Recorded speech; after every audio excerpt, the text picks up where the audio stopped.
We attempted, under the value-added tax, to find a way to offset the massive cost that this was imposing on American businesses and global trade. In 2006, about $200 billion of rebates were given to people who exported inside the United States, cutting their price.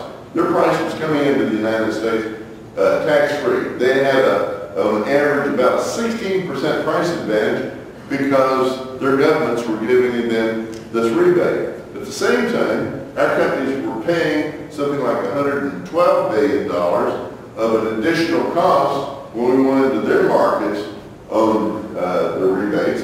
And so here was about a $400 billion subsidy and barrier we were trying to offset.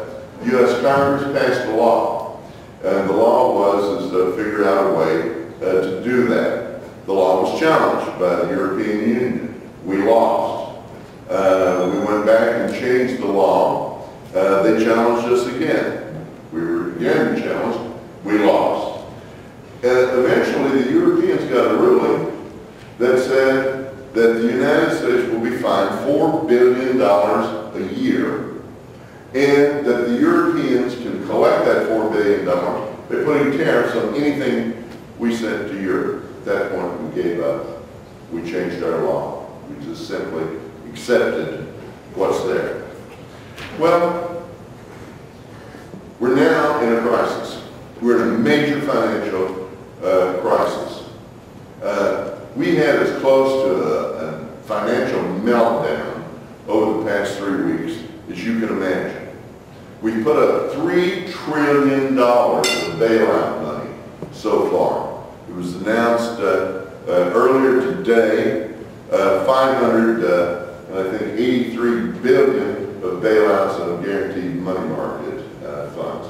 That may not solve the problem that we have. We have a financial system that locked up and froze, where banks wouldn't even loan to each other 2 weeks ago. That's barely starting. We are taking a look outside the United States. We probably have somewhere in the neighborhood of $3 to $6 trillion of bad paper that we've pushed out on the global markets. And people are really unhappy about the thought of getting 20 or 30 cents back on the dollar.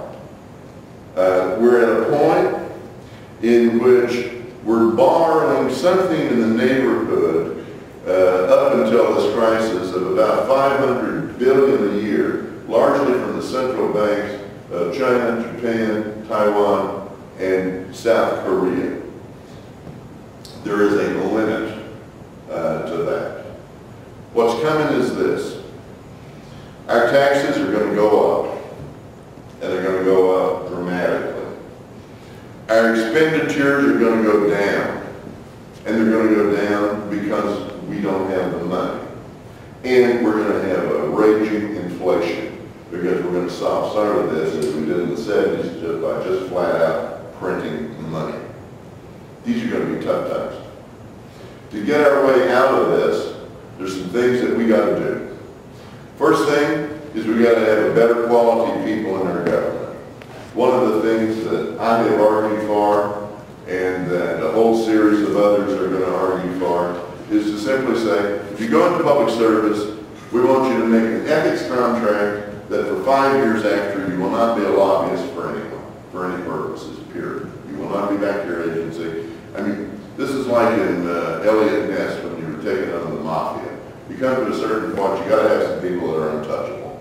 That's the first thing we got to have. The second thing that we've got to have is we got to bring back our manufacturing base. You can't be a superpower. You can't be a major global economy if you don't make things.